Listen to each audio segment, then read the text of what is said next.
The Skull and Bones Society claims to be nothing more than a secretive group that facilitates the networking of its members and encourages activism.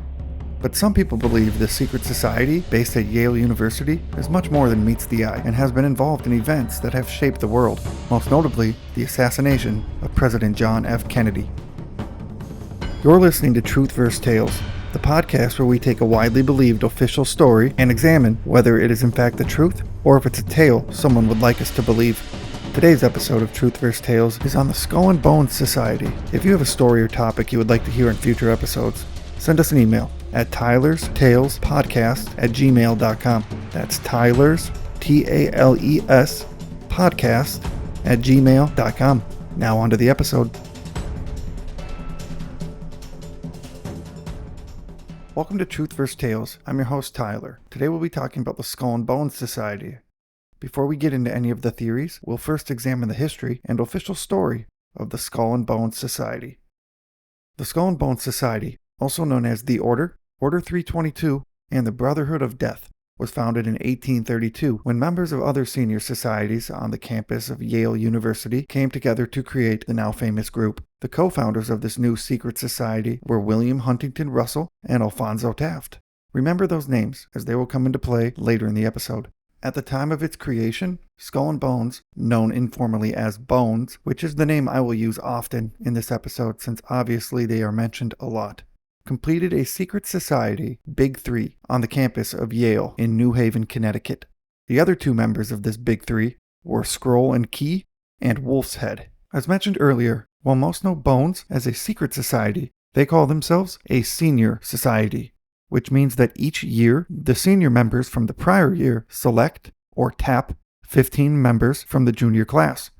Those who are tapped will be initiated into the order going into their senior year at the university. People have theorized that this is because if they were to allow entry to underclassmen, like freshmen and sophomores, they are more likely to speak about what happens within the society when returning to campus the next year. Only allowing graduating seniors to become members, also known as bonesmen, helps to eliminate that problem.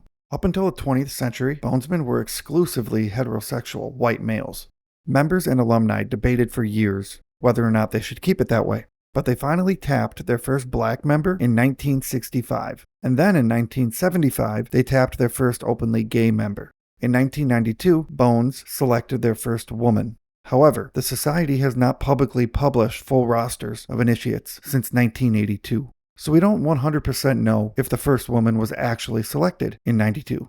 But we will talk more about their public rosters in a bit. Right now, we're going to talk about Bones' symbols and traditions. Their symbol is a human skull supported by two crossed bones with the number 322 beneath the bones, kind of where the jaw and the skull would be located, if that makes sense.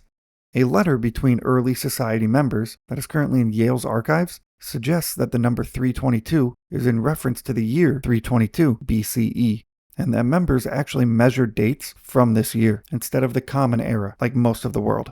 Why that year? Because in the year 322 BCE, the Lamian War ended with the death of Demosthenes, and the Athenians were forced to dissolve their government. A plutocratic system, basically a government run by the wealthy, was then forced upon the people, and only those who possessed at least 2,000 drachmas, their currency at the time, were allowed to remain citizens. Again, this will come into play later. Along these lines, it's also believed that bonesmen measure the time of day according to a clock that is 5 minutes out of sync with normal time. They supposedly refer to the normal time as barbarian time. I'm not sure what the point of this would be, if it is indeed true. Another legend related to the number 322 in their symbol is that the number represents the year the society was founded, 1832, and the last number 2 stands for Second Corps, which refers to there being a first corp at an unknown university located in Germany. Anyways, that's it on their symbol, for now at least. As far as traditions go, we don't really know much about the Skull and Bones Society, but we do know they meet twice a week in Skull and Bones Hall, also known as the Tomb. The building was first built in 1856, and then additions were added in both 1903 and 1912. Both additions were designed by either bonesmen or family members of bonesmen. However, it has been debated as to who is the architect of the original portion of the tomb. The tomb sits next door to the Yale Art Gallery. It features no windows an iron gate around a portion of the property, and a stone stairway that leads to an extremely large door which is said to have 3 separate padlocks on it, ensuring only true bonesmen have access to the tomb. Another little known fact is that the Skull and Bones Society is actually an incorporated business. Its name is the Russell Trust Association, and it was set up in 1856 by Bones co-founder William Huntington Russell. The association holds the society's assets, including its endowments and property.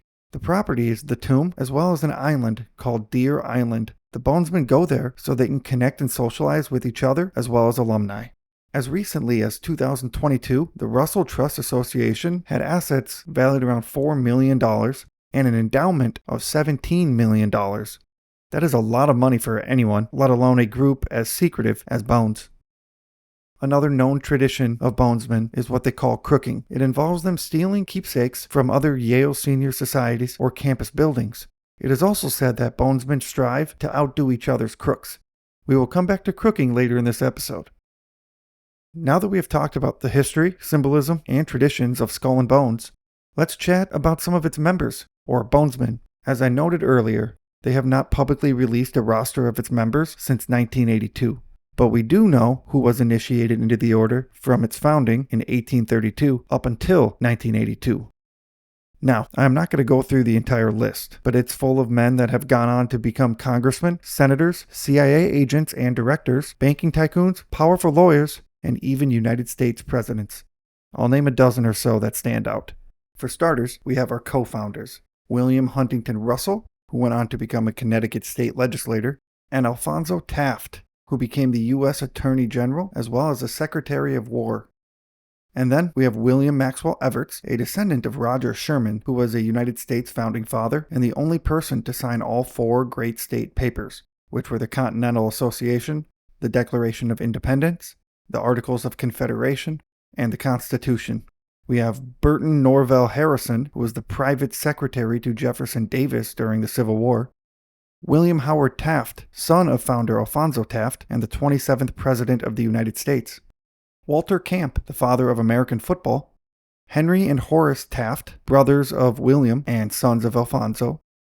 Percy Rockefeller, from the famous Rockefeller family. Robert and Charles Taft, William's sons.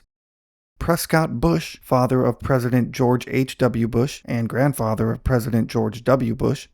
William Bundy, CIA analyst and advisor to JFK and LBJ during their time in the Oval Office. McGeorge Bundy, William's brother and national security advisor to JFK and LBJ. George H.W. Bush, 41st President of the United States and director of the CIA. George W. Bush, the 43rd President of the United States. John Kerry, he ran against George W. Bush in 2004, which was the first time 2 bonesmen ran against each other for the presidency. And Steve Mnuchin, United States Treasury Secretary, who I talked a little bit about in episode 4 of Truth vs. Tales on Fort Knox. I'll stop there. As I said earlier, that's a very small number of bonesmen. The list goes on, and most members have gone on to positions within the government, military, Fortune 500 companies, and other powerful and influential industries. It is said that Skull and Bones have at one point or another had control over the fortunes of the Rockefeller, Carnegie, and Ford families. Is this just a coincidence that most members of this society, that we know very little about, have gone on to control extremely influential industries and families as well as our country? Or is there something else taking place inside the tomb of the Skull and Bones Society? When you have such a secretive group that seems to kind of create important and influential people, of course some theories arose claiming that Skull and Bones is not just a senior society at Yale, but actually is up to something else entirely. Unlike most of our episodes, we do not have one specific theory we will examine, mainly because we don't know much about Skull and Bones. Instead, we'll be looking at things people point to as reasons they believe Skull and Bones has something to hide. The first thing we will discuss are the rumors of the Bones' initiation rituals. I am probably sounding like a broken record throughout this episode. Once again, we do not know that much about this. However, theories are out there that the initiation rituals include occult practices, including black magic, lying in coffins, and even animal sacrifices. It is believed that at some point the initiates lay nude in a coffin in front of the senior bonesmen and then describe in detail their sexual history. There are also claims that during the crooking by bonesmen over the years, several odd and interesting things have made their way to the tomb. And since their name is Skull and Bones, it's no surprise that some of those items are skulls and bones. It is said that the skull of the 8th President of the United States, Martin Van Buren, is on display inside the secretive building on Yale's campus. There is also the theory that claims the bonesmen have the skull of famed Mexican revolutionary Francisco Pancho Villa inside the tomb. There are conflicting stories as to how the order gained the possession of the skull. Some say they purchased it for $25,000 in 1926. Others say the skull was stolen from his gravesite. Unusually, for Skull and Bones, they have denied stealing the skull, but they have not denied having it.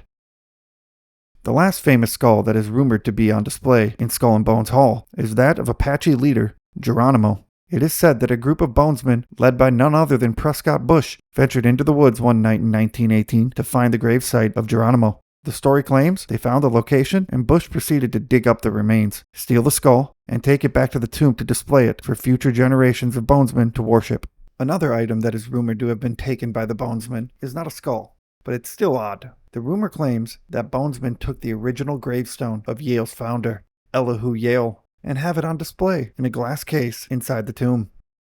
There are more items that are claimed to be in possession of the Skull and Bones Society that are not as disturbing as human skulls and gravestones, but still not normal. One such item is a set of Hitler's silverware, which I don't see the appeal of owning, but that's just me, a simple non-bonesman normal person.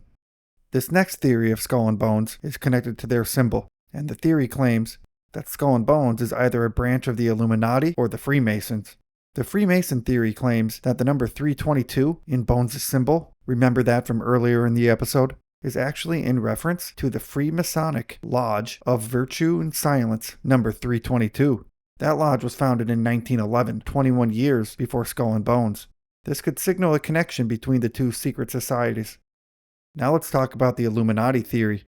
When a bonesman is initiated, they are given a new name for the other members to address them by, similar to the Illuminati. There is also a claim that records exist showing known Illuminati members had contact or strong influence over bonesmen that were studying abroad in Berlin. But I'm not going to dive into the Illuminati topic too heavily, since there's enough information there for several episodes alone just on that topic. There are also theories that whoever or whatever Skull and Bones is, they have control over the CIA and are involved in a global conspiracy focused on world domination, and even that they created the nuclear bomb and actually set the Manhattan Project into motion. These theories are sort of connected, and mainly stem from the fact that the Order has had many members go on to work for, or even direct, the CIA. There are also bonesmen that have gone into the NSA, been appointed secretaries of military branches, and there have even been 3 bonesmen to become President of the United States of America. Even members that have not gone on to become major political officials are part of extremely rich, powerful, and influential families. This theory also connects to the fact that I touched on previously about the number 322, and how it could be in reference to the year 322 BCE, when the Athenians were forced to dissolve their government and a plutocratic system, a government run by wealth, was put in place, and only those who had at least a certain amount of money were allowed to remain citizens. Bones could be on their way to doing the same thing, but on a much larger scale. It is also said that once a bonesman is initiated, they are given a gift of $15,000 and guaranteed financial stability and support for the remainder of their life. This could be them trying to create a society completely run by the wealthy elite and even consisting of only wealthy citizens. I have 2 more things I want to touch on. The first is a story that in 1876, members of another secret society, the Order of File and Claw, broke into the tomb. It is said inside they found a room numbered 324, which had a floor and walls covered in black velvet. Then they located a room number 322, which was the same, but with red velvet, and had a pentagram on the wall. The halls were covered in pictures of the founders of Yale, the founders of Bones, and even Skull and Bones members from Germany. The members of the break-in also claimed to have located a parlor next to room 322. In said parlor, they saw an old engraving representing an open burial vault in which, on a stone slab, rested 4 human skulls. Above the engraving in display, there was an archway. The archway had engravings in both Roman and German phrases. The account of the break-in is extremely intriguing, and I suggest you all go look it up and read the story in its entirety. The final thing I will talk about is the worst thing Skull and Bones is rumored to be a part of, and that's the assassination of United States President John F. Kennedy.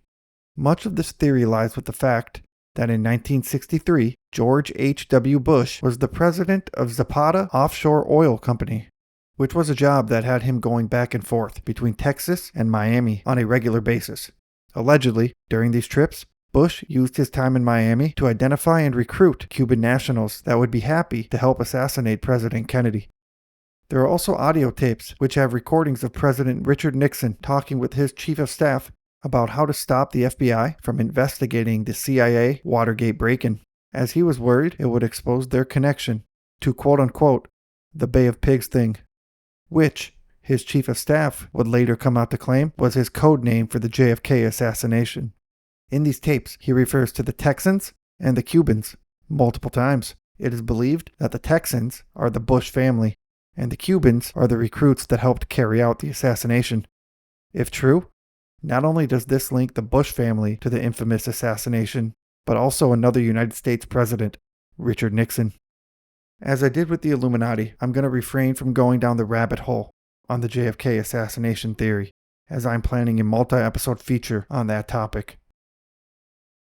So, on one hand, we have a senior society based on Yale University that happens to produce many extremely powerful and influential people, a society of current and future elites that we don't really know anything about. In the other hand, we have a mysterious group with a malicious agenda, an order of people that have been claimed to be involved in things such as stealing skulls of deceased famous people, practicing occult traditions such as animal sacrifice, creating the nuclear bomb and setting the Manhattan Project into motion, and even the assassination of JFK. On top of all this, they might also be linked to the Illuminati or the Freemasons, and could even be putting into action a plan of world control and domination. There is so much information on this topic that I was hoping I'd be able to condense it into a way that was understandable, and I believe I did that. But as always, I do encourage all of you to go do your own research on this topic and decide for yourself, when it comes to the Skull and Bones Society, which is the truth and which is the tale. Thanks for listening. See you next time. These my daddies make it hurt.